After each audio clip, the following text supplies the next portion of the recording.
She warned them. She begged them. But when her mother found her body, it was too late. And the man responsible, he was still in that house. This isn't just a story, it's a warning. How Chidera died. Chidera was the kind of girl who didn't need to speak loudly to be noticed. Her presence was soft, her smile was small but real. She offered her last spoon of food without anyone asking.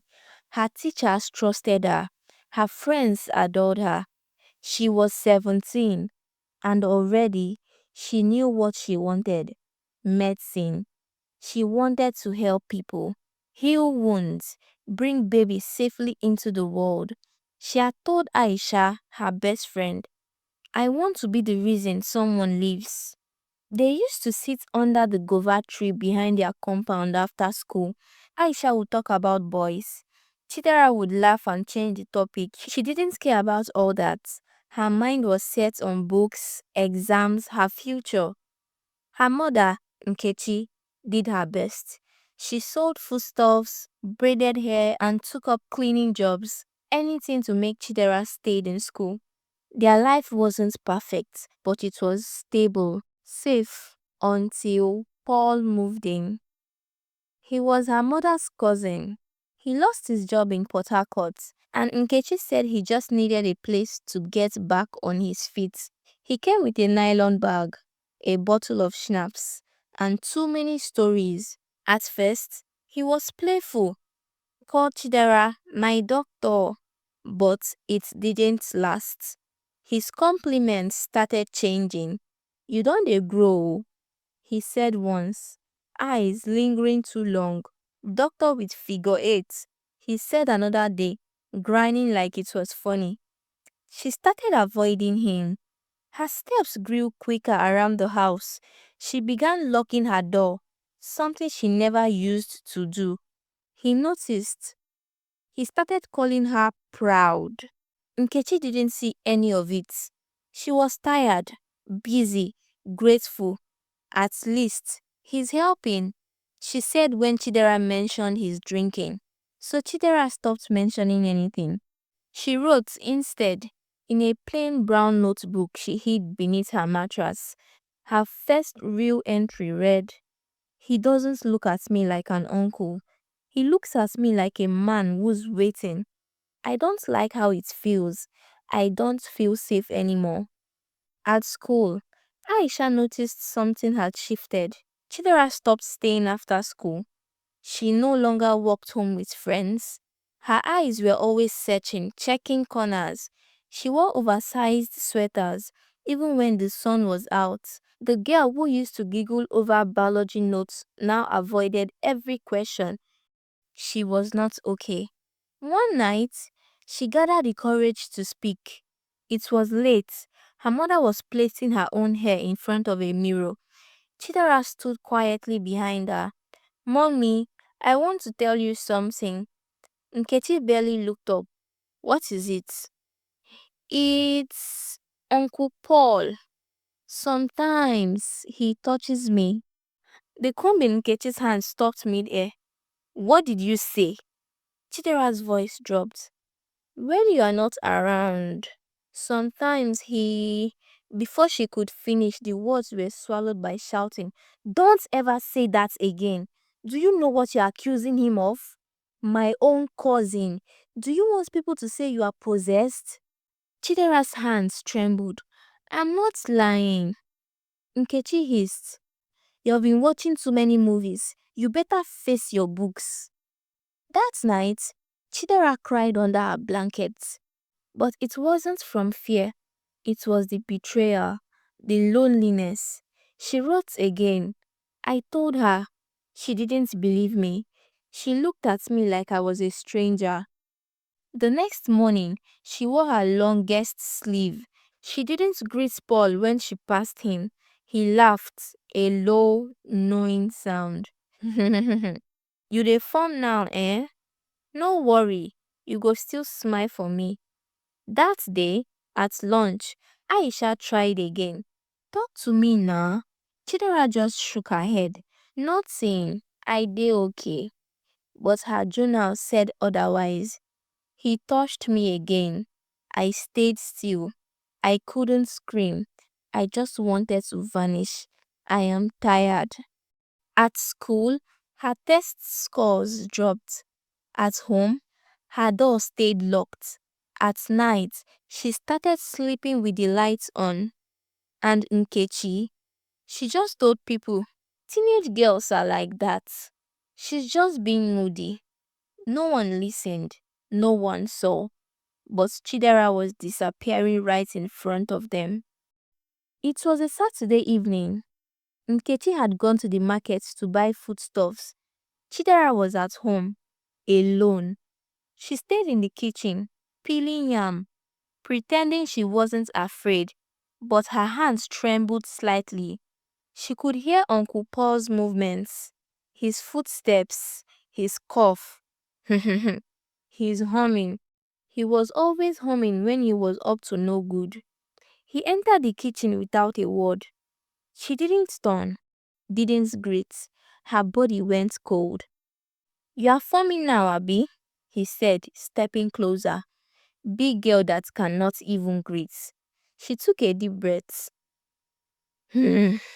Good evening.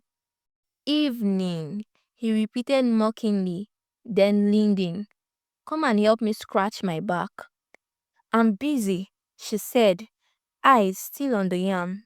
He chuckled, but it wasn't real laughter. It was something darker. Before she could react, he reached out and grabbed her arm. Firm, possessive. Leave me alone, she shouted and pulled away. He didn't say a word, just stared at her, his face unreadable. She bolted out of the kitchen. Her breathing was heavy. Her hands shook as she locked her room door. Her heart pounded like a war drum. She wrote that night in her journal. He almost did it again. I don't feel safe. I don't even feel like a person anymore. I feel like air. Empty. Like nobody sees me. Not even mommy. When Nkechi came back, Chidera wanted to talk, but she knew it wouldn't matter. She had tried before. The next morning, she found her uniform torn. It had been hanging on the line. Now it was on the ground, slashed with something sharp, a warning. Paul smiled too easily at breakfast. She didn't eat. School became her escape, but even there she was fading. Teachers began to ask less of her. Aisha said, You dey act like ghost though. My friend. She smiled barely. The nightmares returned. In one dream, she was shouting but no one came out. In another, her mother watched as Paul chased her but did nothing. The next time he touched her, she didn't scream. She froze. When it was over, she sat on the floor of the bathroom for an hour. No tears, no rage, just emptiness. She tried to end it the first time that week, but her mother caught her, and instead of help, she was shouting. Is it because of what I said that you want to kill yourself? Chidera whispered. You didn't believe me. Nkechi slapped her. I am your mother. I carried you. You want to disgrace me like this? Chidera didn't reply. That night, she wrote, I'm not safe in my own body. I'm not safe in my own home. I'm not safe with my own mother. And when morning came, she stopped talking entirely. Chidera came home from the hospital with a pale face and a stitched heart. Nkechi didn't speak much. She told the neighbors it was food poisoning. She told the pastor it was stress. But she never told herself the truth. And Paul? He was still there, still watching, still smiling, still untouched. The silence in the house was worse than before. It wasn't just quiet, it was tense. One evening, Chidera walked into the sitting room to get her textbook. Paul was there, feet up, laughing at the television. You dey fear me like ghosts, he said. She ignored him, but her hands trembled as she opened the cabinet. I fit teach you to be woman, he muttered. That night, she cried without sound. She wrote in her journal, he still walks around like nothing happened, like I'm invisible, like my pain was a joke. And mommy, she just looks away. Things escalated again the next week. One afternoon, Chidera's skirt was missing from the line. When she asked her mother, Nkechi hissed, why you dey shout? You think say I be thief? She found it later under Paul's mattress. She didn't say anything. She couldn't. That night, her stomach cramped. She threw up twice. She bled the next morning. It wasn't her time of the month. She knew something was wrong. She told Aisha, I think something happened. She whispered, barely holding the tears. Aisha grabbed her hand. Let's go report. Let's go to the clinic. But Chidera shook her head. She won't believe me. Nobody will. She skipped school for 2 days, and on the third day she wrote another letter. I begged. I tried. I even came back from the edge because I thought someone would see me, but they looked away again. This time, I won't wake up. Tell Aisha I'm sorry. Tell her she was the only light I had left. She left the letter under her pillow. She didn't eat that night. She didn't sleep either. And when the sun rose, the bed was empty. Nkechi had assumed her daughter was sulking, still upset from their last argument about skipping school. She didn't care. She had things to do, clothes to wash, markets to go, gossip to catch up on. Chidera, she called from the compound. Come sweep the corridor. No response. She signed loudly and climbed the short steps to the door, pushed it open, dropped her bag by the wall, took off her slippers. Chidera, she called again. Still nothing. She walked past the kitchen. No one. Entered the sitting room. Empty. And then her eyes landed on Chidera's bedroom door. Closed. She knocked once, twice. Open this door. You better not be sleeping. No sound. A chill ran through her. Not fear yet, but something strange. She twisted the handle. It didn't move.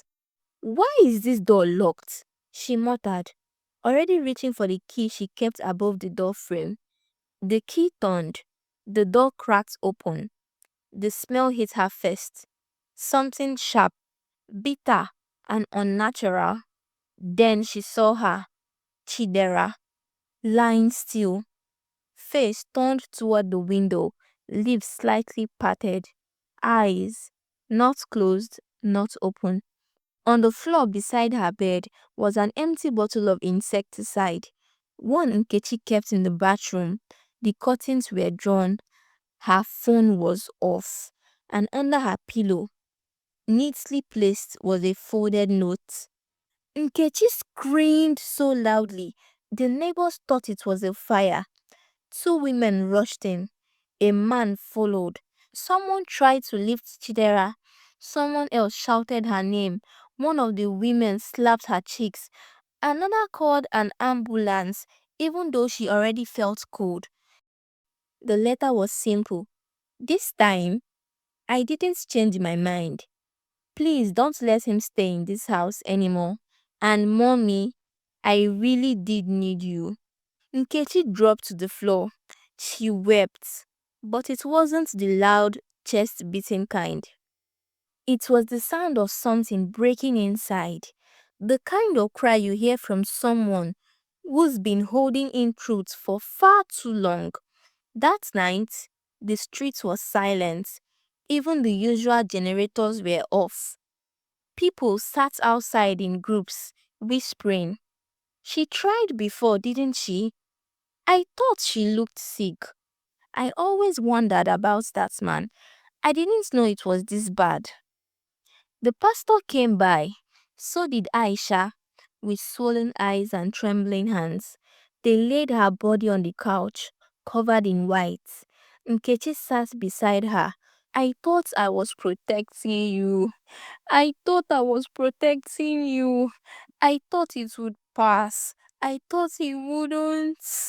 But the words dissolved in her throat. There were no more excuses. The funeral ended quickly. No one wanted to stay longer than they had to. The coffin was white, small, and fairly small. They lowered her into the ground. Nkechi didn't cry. She didn't speak. She didn't move. Her eyes were empty, fixed on the earth, like she expected it to spit her daughter back out. People came, people left. She was just a quiet girl. I always said that uncle looked suspicious. Why didn't the mother act sooner? But no one has spoken when it mattered. They spoke now, when it was too late. Paul was gone. He left the same day Chidera did, disappeared without a word, took his bag and vanished like he had never been there. No apology, no explanation. Back at home, Nkechi sat in Chidera's room. It was untouched, books stacked, uniform folded. She picked up the journal, the one Chidera never let her read. Now she opened it. She read every page. He came in again today. I begged him. He laughed.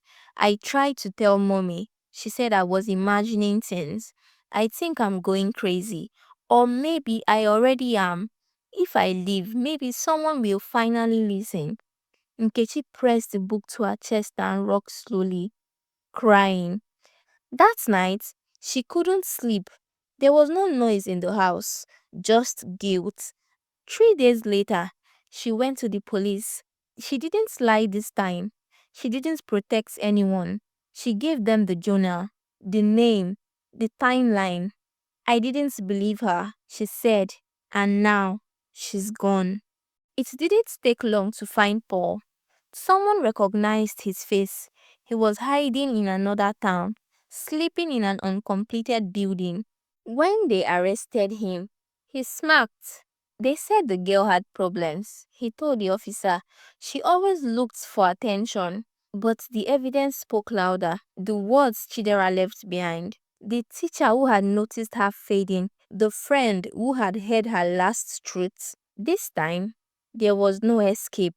This time, silence didn't protect him. Nkechi didn't go to court.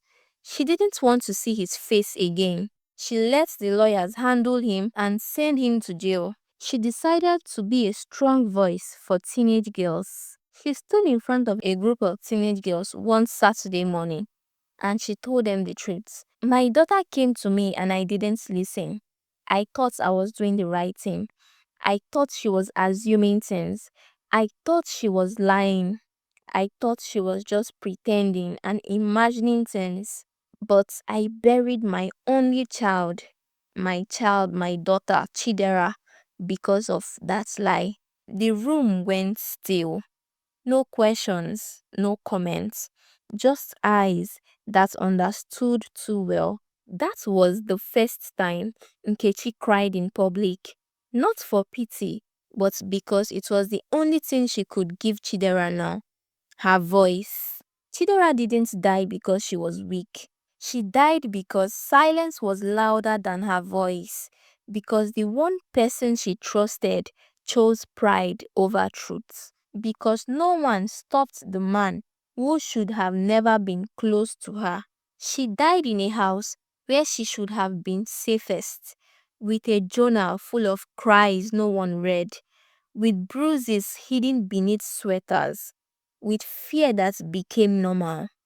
But her story isn't just about her death. It's about every warning sign that was ignored. Every time someone looked away, every time someone said, "It's not my business." And the cost of all that silence, a daughter that won't come home, a best friend who will never stop wondering if she could have done more, a mother who now teaches strangers what she failed to give her own child. We must remember, silence does not protect families. Shame does not heal pain. Reputation means nothing when you're standing over a grave. If a child says something is wrong, listen. Even if it's uncomfortable, even if it challenges everything you thought you knew, even if it costs you the comfort of pretending everything is fine. Let Chidera's story not be another sad video. Let it be the reason you check in, the reason you believe someone the first time, the reason you speak when others stay quiet. If this story broke something inside you, let it build something too. Let it build awareness. Let it build courage. Let it build the habit of listening before it's too late. Drop a comment. What do you think we must do better in our homes, in our schools, in our communities? Like this video if you believe stories like Chidera's need to be told.